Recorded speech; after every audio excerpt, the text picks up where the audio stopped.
All right, we are live. Okay. Welcome, water players. Welcome to episode 79 of Player Life. It is Thursday here in Tokyo, Japan. And yeah, today we have a guest on the show, Thor. Thor has been in MLD's community.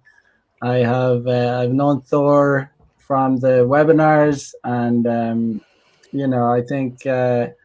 I just want to get to know Thor today about, what, things that,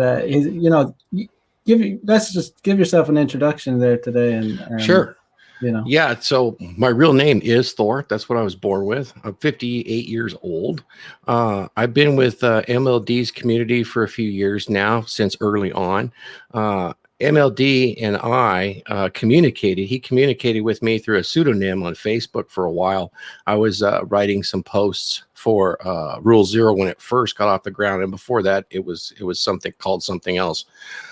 So he communicated me in that fashion and convinced me to join his community. And since then, he's promoted me to general and had me help him with the webinars. I mostly speak on hormone replacement, some of the myth and facts as you age. And that would be testosterone replacement therapy. So I have some experience there. I personally myself have been on hormone replacement for 5 years now. And it right. is a godsend for an older male.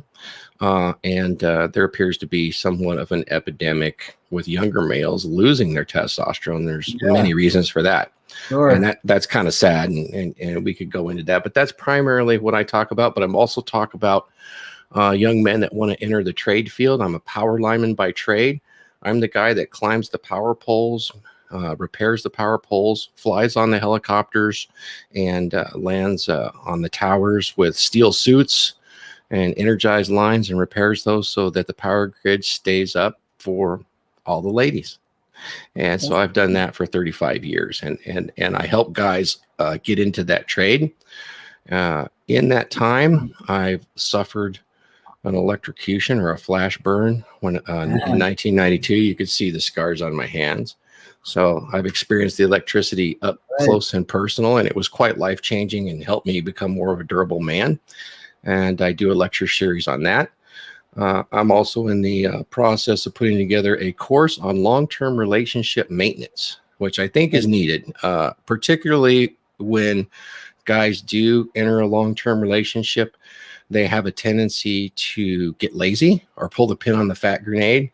They got the brass ring and now they can relax. And I'm here to tell the guys that is not the case. The game is perpetual.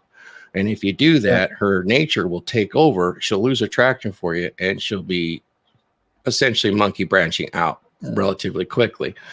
So your job is to maintain that attraction as if you were a single man, and she will become extremely loyal to you because of that. That attraction is very deep if you can maintain that. So you have to give her life experiences, and you have to always maintain that yourself. And I love the philosophy of money, muscles, and learning game. This is a lifelong endeavor, and it pays off, particularly if you're in a long-term relationship. So that's kind of my experience and what I talk on. It's good stuff, man. I mean, that's a pretty alpha job you're doing there. Like, did you say you're like getting out of helicopters and jumping onto power lines? Yeah. I actually taught guys how to do that. They call it human external cargo. So, and the idea is you can work off the skid, or it's a bird on a wire theory, where we put on what's called a Faraday suit. And after years of training, we put on a steel jumpsuit, and we crawl out on the energized line. We bond on. I mean, you could see the electricity. It jumps out 2-3 feet, grabs a hold, you bond on with a clamp. And there's a whole lot that goes with that. You got to learn ropes, knots, rescue, emergency procedures. You got to be able to talk to the helicopter. And it is almost exclusively 99.999% men. And that's another topic that I talk on is in power line work, it's almost exclusively men. And there's reasons for that. There's very big reasons. We can get into that if you want, because it affects corporate America right now. It sounds like an athletically challenging job. It's like when you're going to work, you're also going to work out. Is that true? It can be. It can be, and it wears bodies out. It does. Now there's smart ways to do it. We have lift trucks now, and if you learn how to rig, you can reduce that load, but it is a physical job. So why do you get out of helicopters? Can you not climb Oh, the you towers? can. Oh, I missed that part. It's a bird on a wire theory. So if the line remains energized, there's two reasons we would use the helicopter. The first reason is we cannot access the equipment because it's such a remote location. It's easier to fly the human being in than to All try to right, cut a road in. And sometimes they actually construct the facilities, the towers, the poles via the helicopter. Most of the time, when the line is energized, it's so expensive to turn off that power because it is so crucial to the grid that they keep it on. And inspectors will identify certain maintenance items that need to be performed. And so the helicopter, as it flies in, it can become energized without grounding out and causing a big flash. So it's like a bird landing on a power line. It doesn't feel the effect of electricity until it either touches another wire or a ground. And right. so that would be the primary reasons that a helicopter would be used. Yeah, that's crazy. And as you said, it's like 99% men, 99.9% men. That's not Yeah, surprising, I would say. no, it's kind of interesting because the large corporation I work for is in California, and they're under the laws that had been enacted uh, um, about 8 years ago. And I can't say the words because I've already tested on YouTube. They're actually banned, but it rhymes with inversity and declusion laws.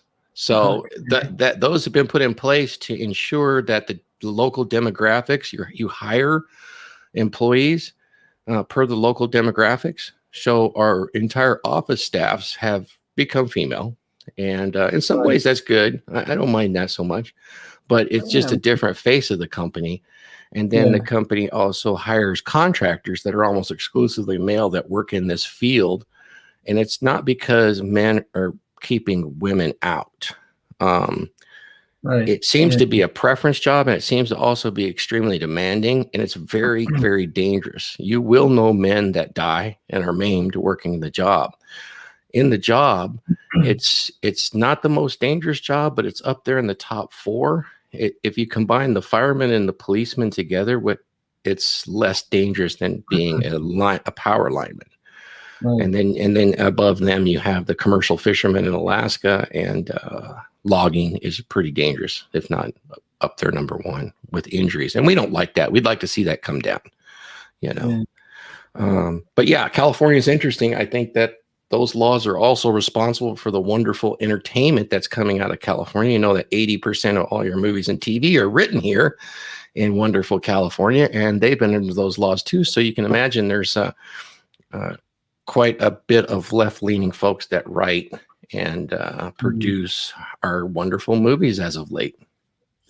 Yeah, but it's interesting, how these social justice movements they would just want like diversity and gender Yeah. quotas just for the custody office jobs, but when it comes to the Well, they're very power. careful to say it is absolutely not a quota, but what we're doing is matching the local demographic population Okay, in our hiring practices.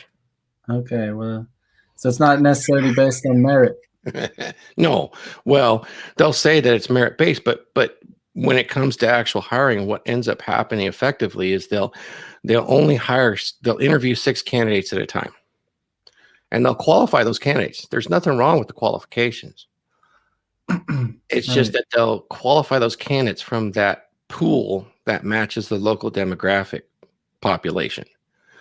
So the first 6 candidates will match that. And so you could have a very overqualified person that might be the employee that would climb the ranks and would be a good leader, or it could be anything.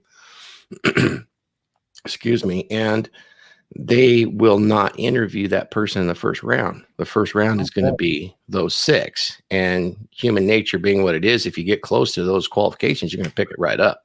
You're going to pick that job up. So that's how it's done today. All right, we have a question here. What's Thor's thoughts on the trajectory of California? Is it a lost cause? Well, we're headed towards a bear market, just like in crypto. There's resources here and there's weather here that will make it always an extremely desirable spot. And you could survive here and enjoy. It will be expensive. You have to accept the cost. You have to accept the ridiculous over bureaucracy that's here. I don't see that going away anytime soon. Um, it may lighten up in the future. I'm an optimist for that because it's such a large state. I mean, if you just took the coastlines out of it, would actually be a very conservative state. But with the coast being so full, it is and densely populated, it tends to lean towards the socialist side and has for a very long time. Lost cause, I wouldn't necessarily move here. You have much more options unless you're just getting a tremendous amount of pay. Um, I've done some traveling when I was younger. When I was 16, I spent 3 months in Europe and I actually spent a week, not quite a week, maybe 3 days in East Germany. There are aspects about East Germany that I see creeping in to our local cities here in California, just over bureaucracy, paperwork. Just you could see that socialist machine just tearing everything down. That's frustrating. Hopefully that will go away. It's overtaxed. Man, I'm just not talking it up a lot, but God, the weather's beautiful. There are some beautiful women here. It's like it's not it could be but a lot better. They're kind of making things worse. It sounds like Yeah, perfect environment. It's but it's just you're not as free here as you are in the rest of the country. It's a funny thing. Here in California, we have a huge population, and you would think that it would reflect the rest of the nation, but I don't think that it really does. It has such a huge economy, Mac, and here they have the most strict Second Amendment gun laws in the country. I mean, really oppressive. Except the funny thing is, it's 35% of all gun sales in the U.S. is right here in California with the most restrictive gun laws. right. I saw MLD was thought MLD only has good things to say about you, man. But he was back, in America over the Christmas holidays. And did you go? I think you did a bit of shooting with MLD. Am I right? I did not get to shoot with MLD. I went out a couple times with Sterling Cooper. I don't know if you Okay. had him on. Great guy. He would be fun to get on. Right. We really hit it off. But yeah, I was able to go with him, but not with MLD. That would have been great, but we just didn't get that opportunity. He got to go in Miami. I think he went Right. to a range with Myron.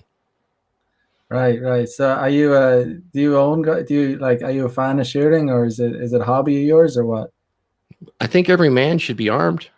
I think it's Yeah. very, very important. The choice of that arm should be free. When I was young and I went to what was called summer camp for a week, all the boys and the boys were mandatory, but the girls were optional, got to do something called shooting target practice with 22 rifles. We'd be in the mountains for a week, camping out. They'd segregate the boys and the girls, and we'd have activities. And 2 of those days we would do target shooting with 22s. So they taught gun safety. I don't think they do that today. That was in the 70s. So that was a big part of the culture back then. So that's kind of ingrained in me. And as I raised 4 children, definitely taught them gun safety and that it was a tool. Guns are tools. They're not evil, nor are they good. They're tools to be used, and they're to be used for what they're intended to be used for. And Yeah. it's a skill that you should practice and be capable of using, just like Doesn't you would a butcher knife in the kitchen. doesn't doesn't Chicago have some of the strictest gun laws in America? Yet the worst gun crime. Is that true? Oh yeah, and the worst murder rate. Yeah, Yeah. yeah, they do. So they bring in these laws, but they don't actually, criminals are still going to get the hold of the guns, Well, It's I think like, it's reflected in London, right? Knife crime. They got rid of the yeah, guns, but now they have this extreme problem with knives. yeah. I mean, it's just people are going to find a way to, kill people no matter what. Yeah, Um, but the problem is in America, if they take away the guns from the good people, who's going to be left with them? Only the criminals and people who want to kill people. I think that's just going to be rhetoric. They cannot really take all the guns away. There's more guns than there are people here. And when you think of it in those terms, you kind of realize that, yeah, there's gun crime, but it's kind of actually a rare thing when you realize there's that many guns if you're going to use guns as the reason for So, the problem. And so they so the can't take logic away breaks the down guns. when you do that. They can't take away the guns, but they can send people to prison for being caught in possession of a gun. So Oh, yeah. that's And I think that's going to increase actually, because, with the relaxing of the drug laws, they still need our private prisons to produce microwaves and refrigerators at low cost. So that's another thing we have in California is private prisons. So yeah. So that's a whole different issue. But we yeah, pioneered it here in California.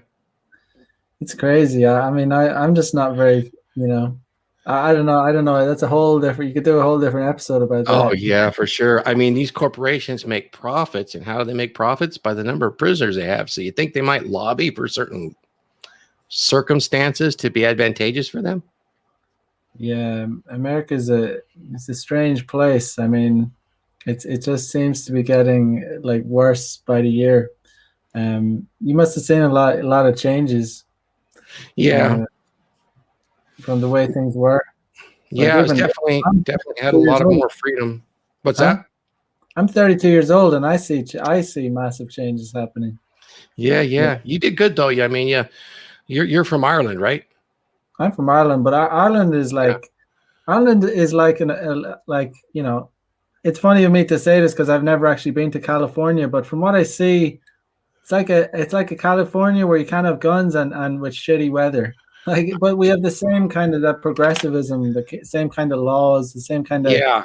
area, the same kind of feminization of boys, the same kind of, you know, the whole progressive agenda is real like locked and loaded in Ireland because Yep. we have all the ginormous like we have Google, Facebook, Apple.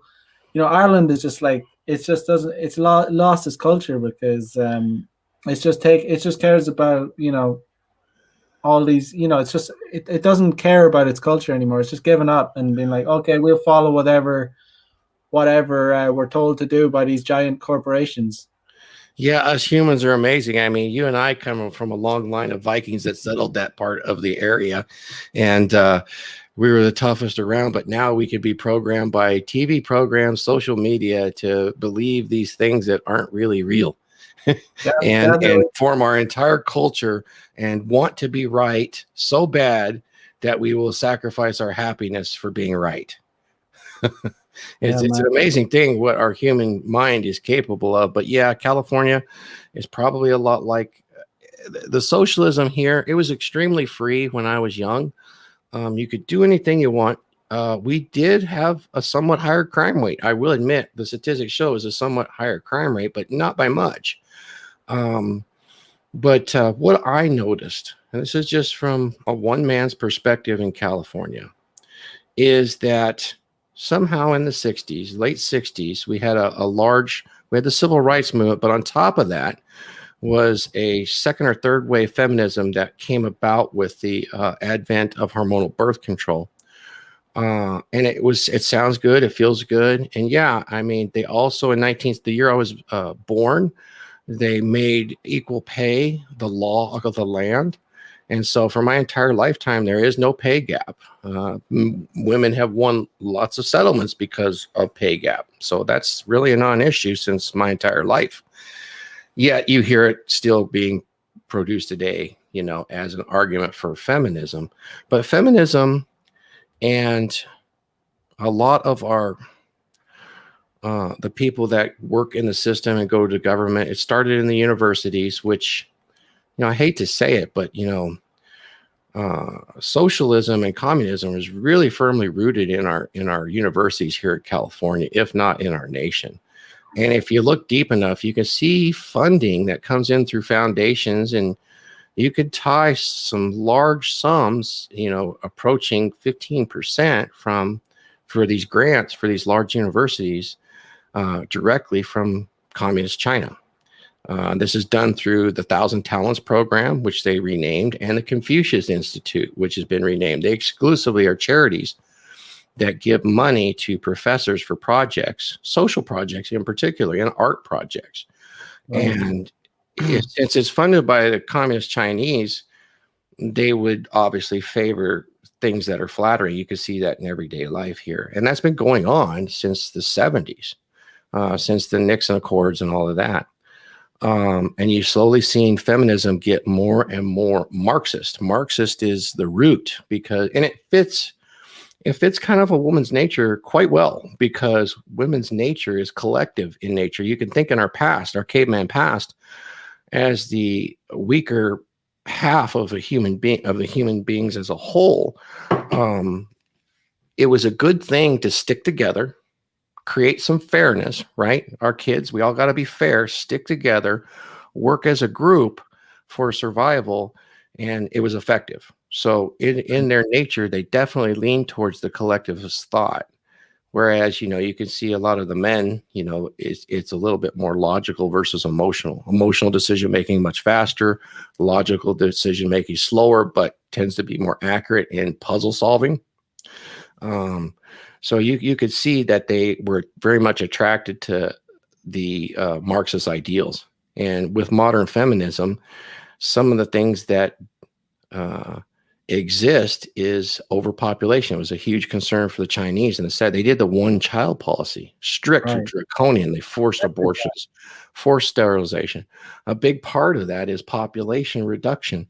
And Mac, I think you hit the nail on the head. I've said this for years, that with the advent and the expansion of Planned Parenthood, with our social media saying that human beings are a virus on the planet, even when it was global warming and not climate change, the projection is that humans bad, planet good, Right. reduced human beings.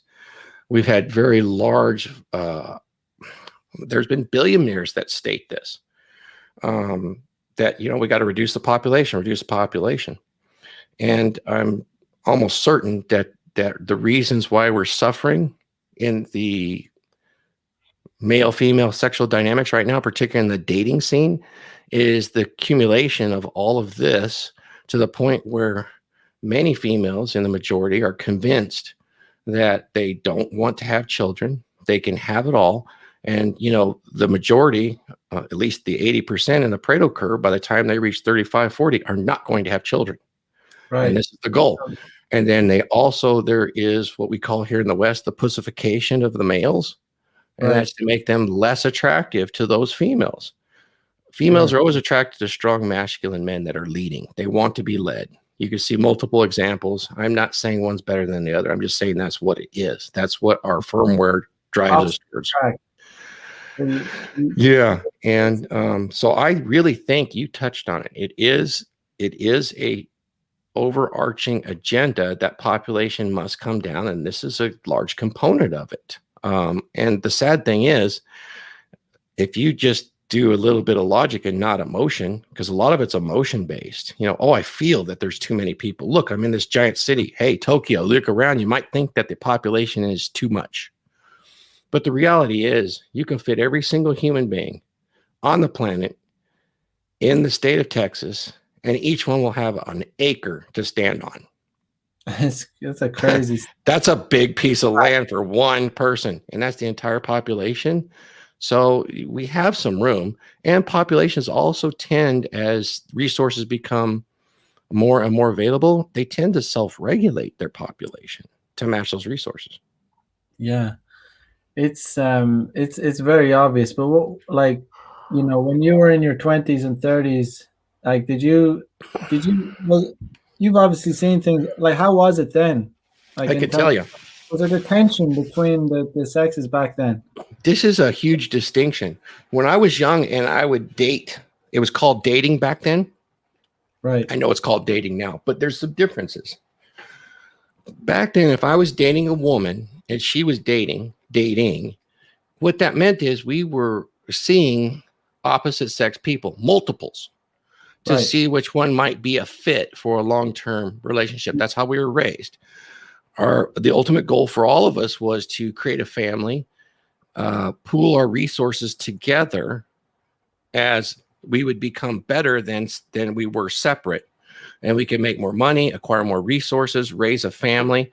And this is what we believed. Our dating back then was done with the intent of finding that mate. And so we would date multiple people at the same time. It wasn't almost even discussed. If you were dating, you were dating. Now, if you decided to become boyfriend, girlfriend, or engaged, we would call that an engagement. At that point, there would be a commitment. Now, I noticed today with the young people that I talk to is after that first date, there is this supreme pressure from the females to make a commitment and exclusivity from that point forward. At least that's been my observation. Not necessarily my experience, but that's been my observation. A huge change there. You go on that first or second date, now there's this implied commitment, or there's this desire. What are we? Where are we? Where are we going? Well, we just started dating. But so it seems somewhat different, like a serial monogamy is going on here from the very moment there's a connection or a date with a woman. Now, it's not for everybody, but that in general, that's kind of what I've seen has changed. Also, there's competition. Whereas when I would date, say in the 80s, women were just more feminine. They took more care in the West with their hair, their appearance. You know, people weren't, I mean, 80% of people are overweight now, which I see as a self-care issue. So psychologically and physically, they were more Yes, feminine. Both. absolutely. Much more feminine. I mean, men, their desire was to be masculine because that's what attracted the women. It slowly shifted. I mean, it slowly shifted to where, you know, we were all told strong, independent woman is what we want. We all said those words in the 90s and in the 2000s, but it really wasn't what we wanted for a long-term relationship. And when I say strong independent, it's not that we didn't want them to take care of themselves. Of course, we wanted adult female women. What we didn't want was another male in the house or another male personality competing with us. That's where I see a lot of issues today.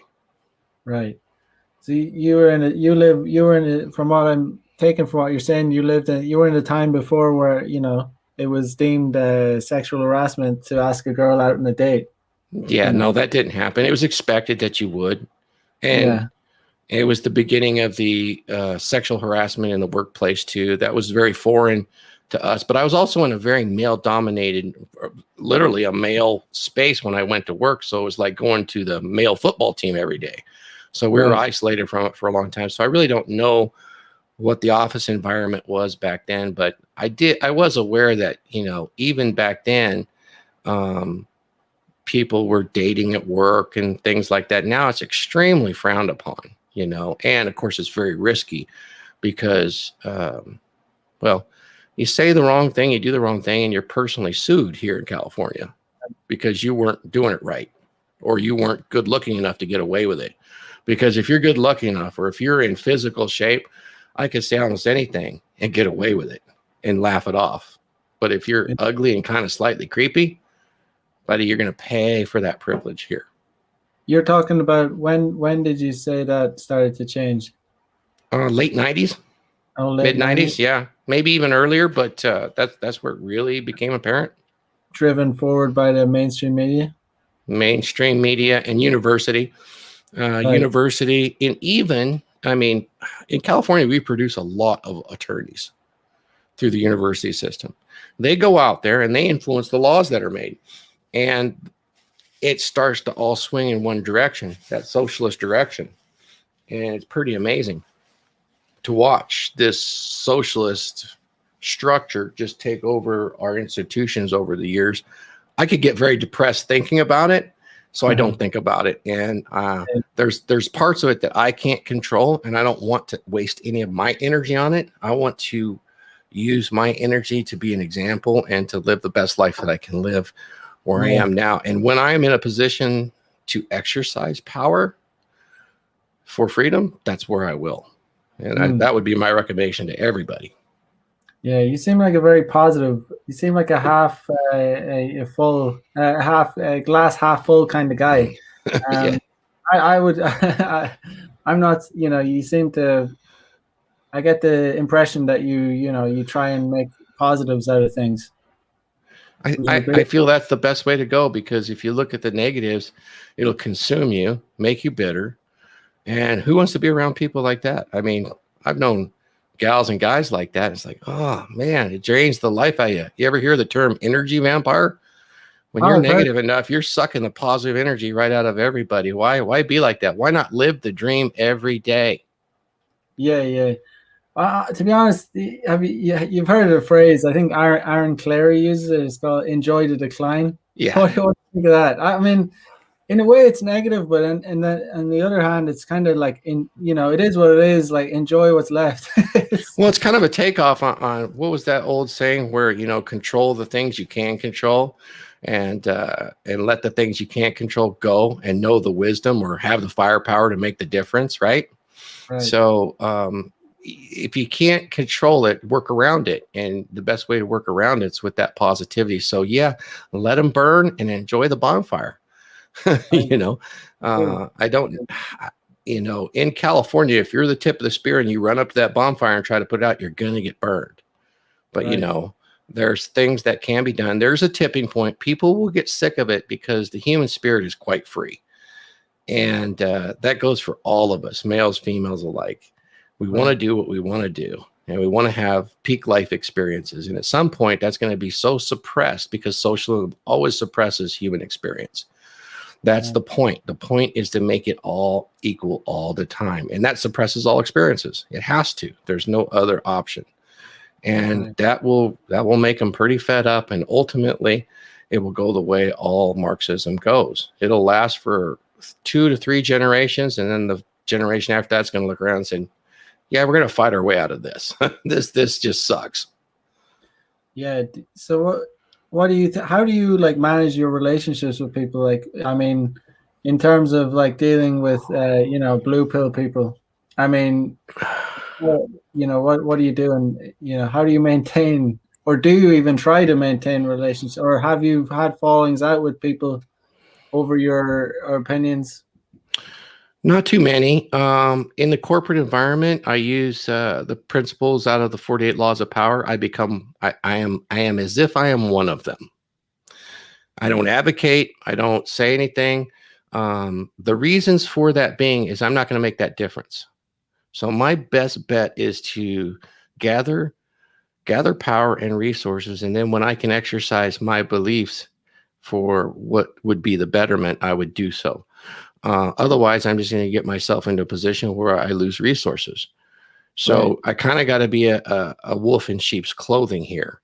Now, when it comes to personal friends, I keep the ones that do have similar beliefs close to me, but I have no problem being social. I like being social. I like to talk to people.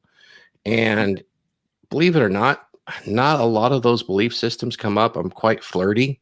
So when you're flirty and someone's is actually interested in flirting or chatting with you, or if you're talking about common topics that aren't political, people just don't randomly bring it up. Mm, Occasionally, you run into the one young gal that just wants to talk about, I need a man that worships the ground I walk in.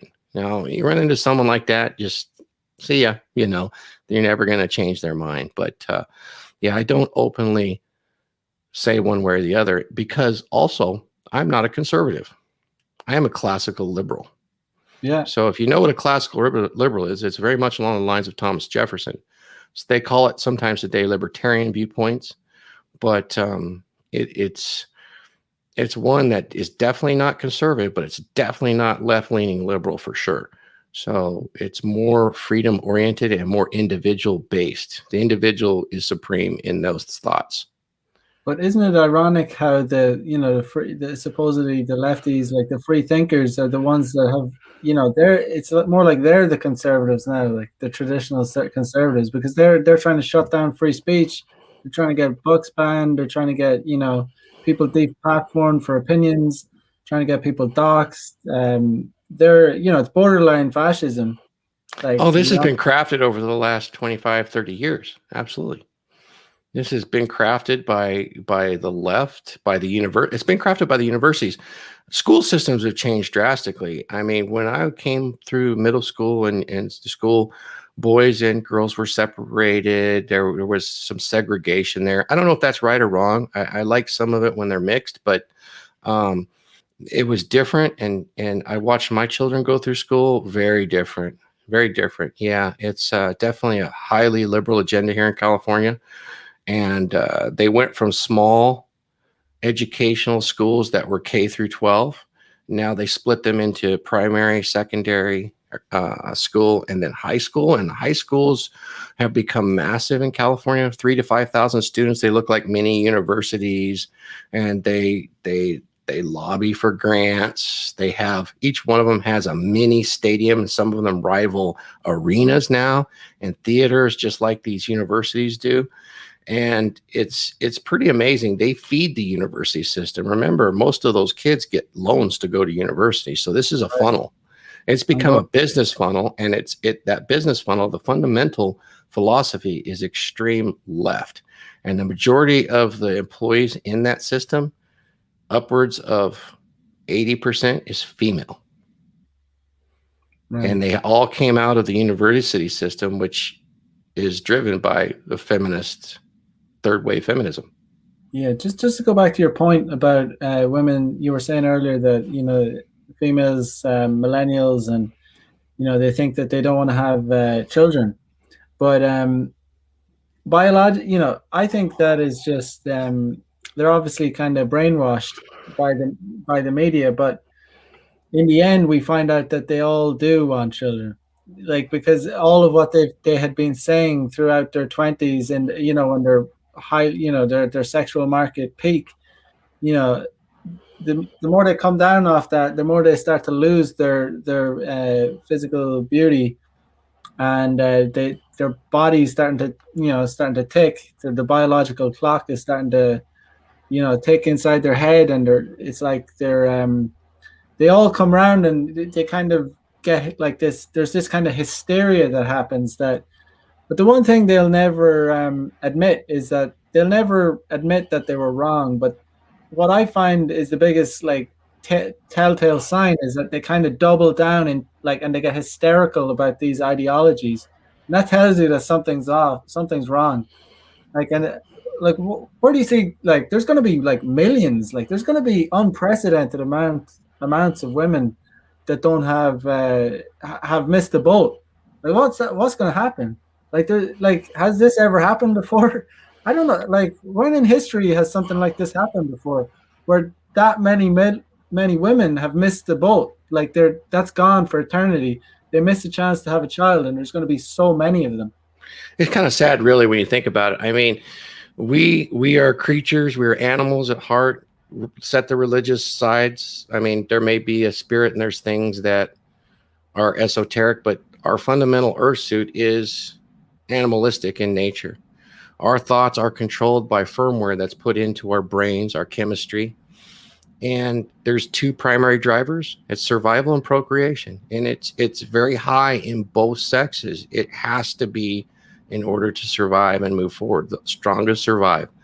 And it's really been subverted because in the females, let's be honest here and not be, it's not creepy or anything like that, but they become fertile, let's say age 15, some cases a little older or younger, and they remain fertile right through to 30. If you're looking at their prime years for being able to procreate and produce small humans. This has been that way for hundreds of thousands of years. In a brutal world where we all have to live and we had short lifespans, that's what it is. A male that had to prove himself, become a good hunter to show he could provide, would be somewhat older and Right. would be more desirable. Now he's going to live a short and brutal life too, but Mm. it wasn't age matched, Yeah. and there was in history, polygamy that occurred, and rightly so. You needed to have children. And childbirth was not the easiest thing. Many died in childbirth, but many women that started early were capable of, if they're healthy, of putting out 6 to 10 children. Mm. And that was a big deal.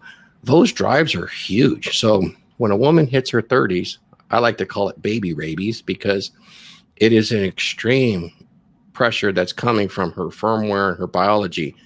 Can't really be put into words, but there are emotional drivers that go with that. Yeah. Because they know.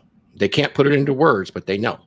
it's not Um, that they're at their most fertile either. no. It's that they're seeing the boat leaving the harbor. Hmm. It's because it's not that's what is driving them. Like it's not because in reality women are at their most fertile when they're in their early, like probably 20 years old. It's quite young because as you said earlier, it starts early. I mean, but like you said, it sounds kind of creepy, but women like peak in terms of fertility very early on, because back in the day things were way different. We lived shorter lives, stuff happened a lot sooner you Yeah, know just clinically speaking, it's even creeped downward. The fertility numbers have gone downward. We're talking age ranges that are in early teens because we have access to good food, good protein, and the human body's amazing. In the female, it starts to produce the hormone that says, okay, what's our purpose here? We're surviving. That one check right off. What's the next step? Purpose of the universe. I'm female. What's the next part? Produce more humans. Make right. sure my body's capable. I have the resources. I have the nutrients. Body, start making these eggs. Start getting it ready. Start creating thoughts and drive hormones for this person to desire to do Yeah, so. yeah, I like what Rollo Tomasi says. He says, he thinks men and women are better together. I agree with that, but I do too. i have I have to say, like, in America or in the West, I'd say it's probably a bad idea to. It's sad to say, but it's like the way things are now. I just don't think it's a good idea for a man that has his shit together to invest in marriage. Um, it's just going to be difficult. Like you said you're going to be helping guys in terms of relationships. Is that right? Long term maintenance. Yeah, I've been married 28 years. Would I recommend marriage to a young man today coming up? No. I would recommend maybe a covenant relationship, very similar to a marriage, but I certainly wouldn't get the state involved. It is probably the worst possible contractual obligation you can ever sign. And as far as children in a covenant marriage, you're still going to be covered by the child laws. So, those civil laws are still going to cover you. But as far as the marriage contract, it is very poor decision for your life. This Um, is, again, back to the main point. This is all designed, right? it's It's designed all that way. designed to make men like, holy shit, I don't want to get involved in this. Like, what? Oh, What I mean? we It's used to it's we used to get tax advantages to get married. When I got married, I had a tax advantage. I paid less taxes than you did as a single man. That has been gone for almost 15 years now. did did you hear It's what the happened? same for married or single. And I don't know if you heard about what happened in Europe, in Hungary, or yeah, it was Hungary. Their president or prime minister offered incentives, financial incentives, but for people to have families, make families, and have children, because their population is it's all across the Western world. The population is going down, so you try to remedy it by giving financial incentives for people to get, men and women to get together, like, and have families. And what was he labeled as? He was labeled as far right, as a Nazi, as it's so obvious, like, what's going on. This is a definite thing. They're trying Oh to. yeah, socialism and Marxism has evolved. It's becoming smarter. In the last century, they murdered their opposition, and now they just don't want their opposition to be born. And and they could convince people to not have children, and then it's too late if they ever figure out. Well, what do you have? You reach the same goal. So, yeah, you really touched on a sensitive topic that I believe is the underlying truth. Yeah. But So, good for him to come out and say that because, his population is certainly being influenced by social media and by the media in the West and by the university system to lean in that direction. And it's unfortunate, as women age, many of them have that epiphany, and some do. Some come to the realization, and by the time they do, they're in their 40s and they start to really realize they're alone. And it's a sad thing to watch, to see, their need to be right has been there so long that they've sacrificed their happiness. And it's not You know, the purpose in the universe again is to survive and procreate, and they've missed half of it. Yeah, I don't know. It's just it's crazy. But and did you know that China also they lifted that one one child ban? I mean Sure did. they are they're allowed to have as many. I don't know if it's as many as they want, but they lifted the one child limit, and I Oh, honestly and they created masculinity camps for their men now. right, yeah, and So this they is have anti-pussification camps for their boys. right. Meanwhile, in the West, what's going on in the West? We're teaching men.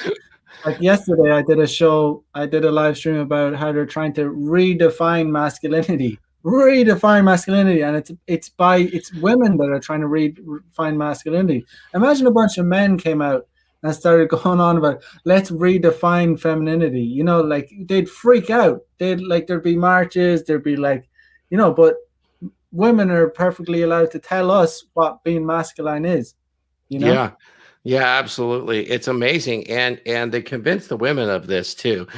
You know, I caught a clip of Myron's show, Fresh Fit, and they had some ladies on there. And first they asked them what they wanted him in, and they wanted an emotional man, one that could share his feelings and all of oh yeah, that. Dude, go ahead. it wasn't a half hour in, and that position was completely reversed. You could see the Yeah, duplicitous nature and what they really unbelievable. wanted.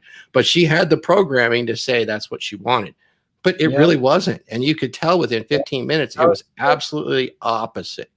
They're doing the Lord's work over in that show because they're really, they're really showing women are kind of outing themselves on the show on live air. It's a different thing. We all know this stuff. Like guys like us, this is what we talk about. We know it, but then when you get it in real life and you see it, Yeah, there's our unfortunate approach for so long, for many many years, because I've been involved for in these type of thinking for a long time, is we tend to have anger because of it, and we'll end up being very unflattering in our communication style, shall we say, to those that don't know. And I know we don't want to have kid gloves. We get sick of doing that, and we just want to broadcast it out and be done with it. But they're very good over there at being able to relax the ladies and let them come to the conclusion themselves, and they kind of do um, come to those conclusions. Like, you know, their hamster wheel got spun. You know, and that's a good thing for people to see, because their drives are something different than they're taught to say. They can yeah, say it over and over. Remember, the one gal said affirmations, you got to do affirmations. Well, she's been given affirmations in our school system and our media system for years that says you want this, you want this, you want this, you want career, you want to be independent, you don't need a man. But her biology and her hormones say something very different. And as soon as she relaxed, it came right out. It was good. It was very good. yeah. So Elliot, I like this. Elliot Chapo says a girl recently stopped talking to me because I told her that you cannot pick and choose aspects of masculinity. That's another problem in the West, right? So, like girls they're so flooded with choice now. Like because back in the day there was no like social media. They had to get the validation in real life. They'd go to That is a bars, problem. clubs, and now it's like they're getting inundated with intense amounts of validation. So they'll just drop a guy like over fickle things, um, because they have so much choice. They're just given this crazy amounts of choice. Well, it's Uh, interesting that you actually say that. You're Mac the day gamer. I am for the old man game. I talk to everybody. And right. it's interesting in today's culture, there's a lot of this texting thing. And I suck at this because there's so much nuance that goes with a social interaction that's so different. And this is so dry, yet this is the primary communication method. And it's via text right now. Yeah. I'm sure you're quite adept being young because this was your only tool. But as a day gamer, you probably notice a pretty large difference. This right here definitely makes the ladies think they have more choice than they actually do, or maybe they do. Um, But they what's your do. take on it? They do have choice. I mean, the thing is, but there's a difference between dateability and bangability. Like the this girl game is being able to like keep a guy and make but trying to like get a relationship from a guy. Guy game is being able to bang as many attractive chicks as So possible, true. because it's very difficult for guys to especially in this day and age to get laid. Even guys that are decent, like that's not good enough anymore. You need to be more than decent to be to be a player, to be Hmm. like very successful with women. You need to be more than decent, and you need to understand um, female nature, and you need to have game. You really do, unless you're very attractive male. Let's be honest. Like most guys, like the only guys that can bypass those conditions are the like top like maybe five model looking guys, the guys that are genetically gifted. But don't But those guys get a lot of social training because they get that attention? right, yeah, Yeah. but it's like but those are the type of guys that will also knock up the first. They don't Mm, they don't understand game. They never needed it, you right. know, because it was just easy for them to get it. But most guys aren't like that. The vast majority of guys, it's not easy to get laid. Um, but but for So girls, so it's unbelievably easy.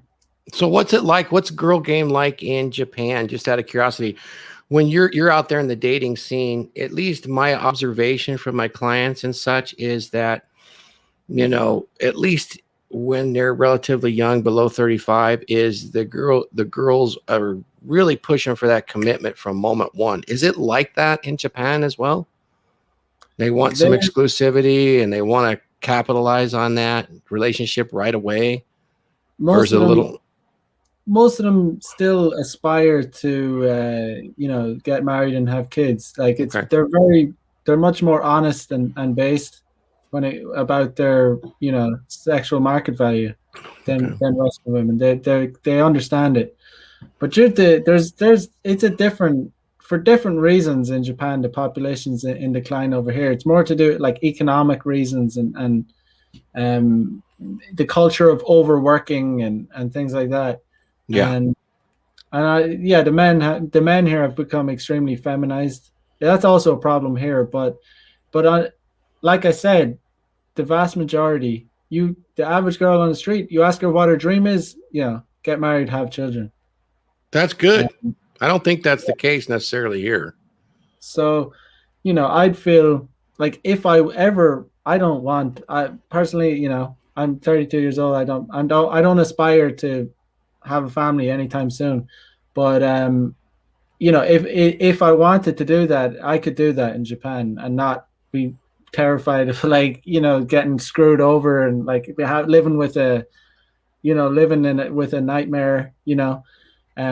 A girl is going to be going on about politics to me, and the great thing about Japanese chicks is they don't give a shit about politics. They don't care. They How don't. refreshing is that? Oh, it's amazing. Like they That don't. would be. That's a big deal here in They'd be like, California. "Hey, who's that? Like, what's that?" Like, Hmm. they just wouldn't care.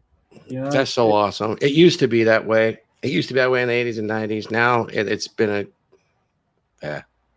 But that's amazing. And as far as having children as a man and a man your age, I think you definitely have a choice. I mean, I have 4 children. My oldest is 35. My youngest is 32. I have 10 grandchildren.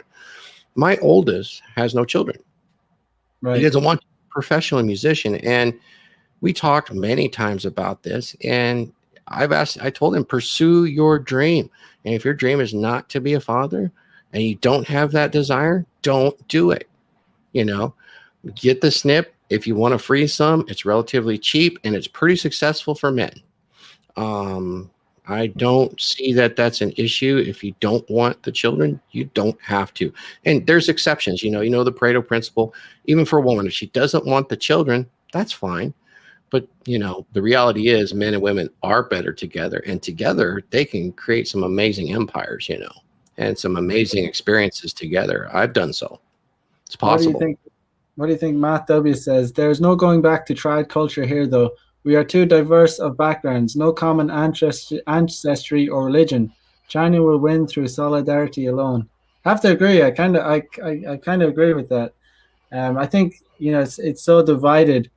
the classic divide and conquer situation where Mm. America, especially in America, it's so divided, and I don't think people are willing to come together anymore. Um, but yeah, I'm definitely on the enjoy the decline kind of. I think that's probably true for a while, but human nature being what it will, people like us will congregate somewhere. I don't know, maybe Texas, somewhere, and you'll have a new economy that grows up and starts to take over the ranks because it's industrious, it works hard, it's masculine, very much like China. Right. It will happen somewhere. I don't know where, but those values transcend just America, China, Japan, because it's part of the human spirit. It will find a way, and they will eat everybody else's lunch Right. because they Yeah. don't care about fairness. But there might be a big struggle between then, Yes, between and then. that's what we're going to enjoy watching. Yeah. C. Joel says, I can't think of one historic example where diversity had strengthened a nation. Um, in some ways, And he probably means diversity as if in how it's approached now. You mm, know, I mean it's interesting. It didn't strengthen the Romans so much because they wanted to exclude people. They had people that weren't like them that wanted to become Roman citizens because they lived so well, and they said, "No, you barbarians cannot be." And eventually, that backfired on them, and they fell because they wouldn't. They got overrun. Eltas So, says, if we keep going down this road, things will stop working altogether. The pendulum will have to swing back. I think you would agree with that. mm, yeah, it's going to go slow. It's not going to be a one solid stop change. It'll be very slow. But yeah, that's how societies work. And may this generation, probably the millennial generation, will filter through it, but it'll be painful enough for the next generation that they're going to tell their kids, yeah, we're not doing that shit. And it'll be okay after that. Yeah, man. So I don't know. Like, what advice would you give to like young guys coming up, like in this environment? Absolutely. Want to Number like, want to date. They want to have a lot of sex. They want to have just they don't want to be burdened with all this like bullshit. What All would you? right, let's first of all, you're going to adopt a philosophy of me first. Number one, you become your own mental point of origin. Thank you, Rollo Tomasi. Second thing, you're going to work on your physical being, self-care, muscles, train your mind with books, train your mind by opening it up actually and looking at different viewpoints, but yet retain your first part, the own mental point of origin. And you're going to make those muscles. The second part is you're going to learn the hustle. What am I going to do? Whether you take a trade and you opt out of university and you take that money that you're making, say 100K a year for 4 years while everybody else is in school, you take half of that, you make investments that'll grow. Even if they only grow at 3 to 10% per year, that will put you so far ahead of everybody that's come out of university except the top 5%. So, learn to be smart, learn your money, get your money right, and then along the way, practice game. Practice game. Don't fall into a one-itis commitment. Don't do that. Retain your own mental point of origin, and things will fall in place for you. And as you approach 30, you'll start to hit that peak, and life will start to be on easy mode after that. Yeah, That's man. what I'd That's recommend for a young man. And solid. here's the thing: have good friends, no negatives. Even if you have to cut family members loose, get rid of those energy vampires and have people that add to your life, involved in your life.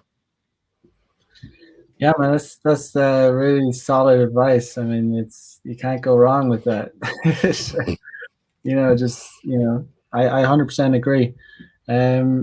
Yeah, man. So where can people find you? You said you're working on some course material or something.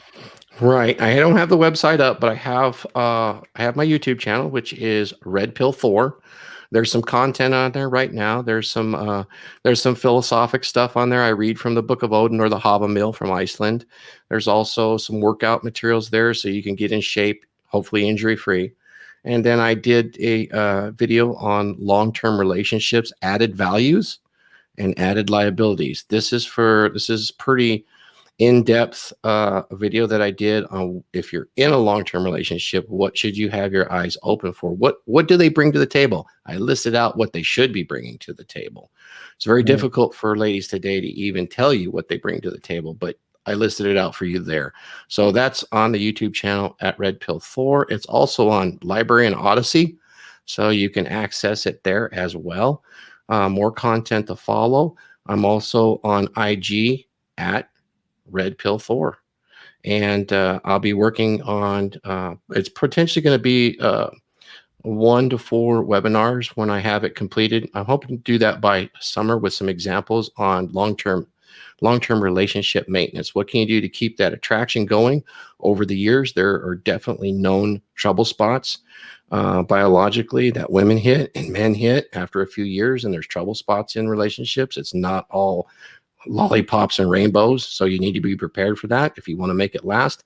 And if you do, you'll have an advantage because men and women are better together than apart.